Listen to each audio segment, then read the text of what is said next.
وزیر خارجہ مخدوم شاہ محمود قریشی کا فلسطین پر اقوام متحدہ کی جنرل اسمبلی کے خصوصی اجلاس سے خطاب، نیو یارک۔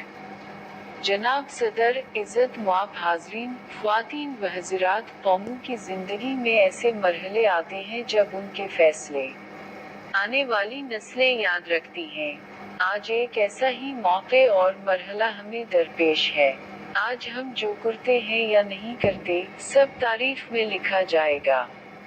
اسرائیل اپنے غرور اور تکبر اور قانونی کارروائی سے استثنی بنا فلسطین کے محصور اور مقید لوگوں پر لامتناہی حملوں کا سلسلہ شروع کیے ہوئے ہے۔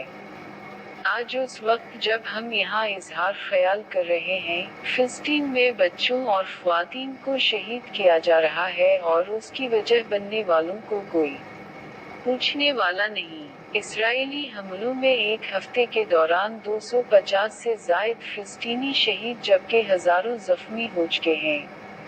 ان میں سے ایک تہائی تعداد خواتین اور بچوں کی ہے۔ غزہ کے ہر گھر میں اس وقت صرف ماتم بچھی ہے اور ہر طرف موت کا سایہ ہے۔ اسرائیلی فضائی حملے ابو حاتب کے خاندان کے ہر فرد کی موت کے ذمہ دار ہیں۔ اس خاندان کے شہداء میں 2 خواتین اور 8 بچے شامل ہیں۔ ایک لمحے کے لیے اس صورتحال کا تصور کیجیے۔ غزہ اور فلسطین کے دیگر علاقوں میں ہر گھنٹے میں ایسے بہیمانہ سانحات رونما ہو رہے ہیں اور ایسے ہزاروں واقعات ہو چکے ہیں۔ اب تک 10,000 فلسطینی غزہ سے اپنا گھر بار چھوڑ کر نقل مکانی کرنے پر مجبور ہو چکے ہیں۔ پینے کے پانی، خوراک، حفظان صحت اور صحت کی سہولیات تک انہیں محدود نوید کی رسائی میسر ہے۔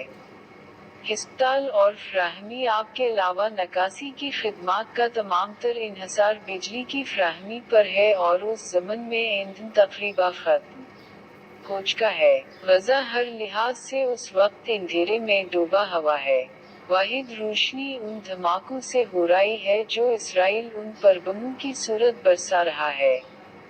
یہ ہے فلسطین جہاں اسرائیل پوری دنیا کی آنکھوں کے سامنے بے گناہ فلسطینیوں کو شہید و داشت زد اور میڈیا کی زبان بندی کرنے کے لیے فضائی حملوں میں امارات کو زمین بوس کر رہا ہے۔ اس ظلم سے اب جان چھڑانے کا وقت آ گیا ہے۔ فلسطینی عوام کی آواز کو دبایا نہیں جا سکتا اور نہیں انہیں خاموش کرایا جا سکتا ہے۔ ہم اسلامی دنیا کے نمائندے یہاں ان کے حق کی بات کرنے آئے ہیں، آج ہم ان کے لیے بول رہے ہیں۔ جناب صدر، یہ خوفناک امر ہے کہ سلامتی کونسل عالمی امن و سلامتی کے قیام کی اپنی بنیادی ذمہ داری انجام دینے کے قابل نہیں۔ سلامتی کونسل جنگ بند کرنے کا مطالبہ کرنے میں بھی ناکام رہی ہے۔ کونسل کو اس کے کام سے روکنے والوں پر بھاری ذمہ داری عائد ہوتی ہے۔ ان حالات میں جنرل اسمبلی کو اپنا فرض ادا کرنا ہوگا۔ اس نازک مرحلے پر ہمیں فلسطینی عوام کو مایوس نہیں کرنا۔ جناب صدر انڈرسکور، ہماری پہلی ترجیح یہ ہونی چاہیے کہ اسرائیل اپنی جارحیت روکے۔ مجھے امید ہے کہ اس اہم گھڑی سلامتی کونسل اسرائیل کو اپنے حملے روکنے کے لیے کہے گی۔ اگر سلامتی کونسل یہ کام نہیں کرتی تو جنرل اسمبلی کو پوری عالمی برادری کی جانب سے یہ مطالبہ کرنا چاہیے۔ جناب صدر، ہمیں واضح پیغام دینا ہے۔ محصور اور مقید فلسطینیوں کا اسرائیلی جنگی مشین کے مقابلے میں کوئی اخلاقی یا فوجی مقابلہ یا موازنہ نہیں۔ دونوں میں کوئی برابری نہیں۔ فلسطین کے پاس نہ کوئی بڑی فوج ہے، نہ بحریہ ہے اور نہ ہی کوئی فضائیہ ہے۔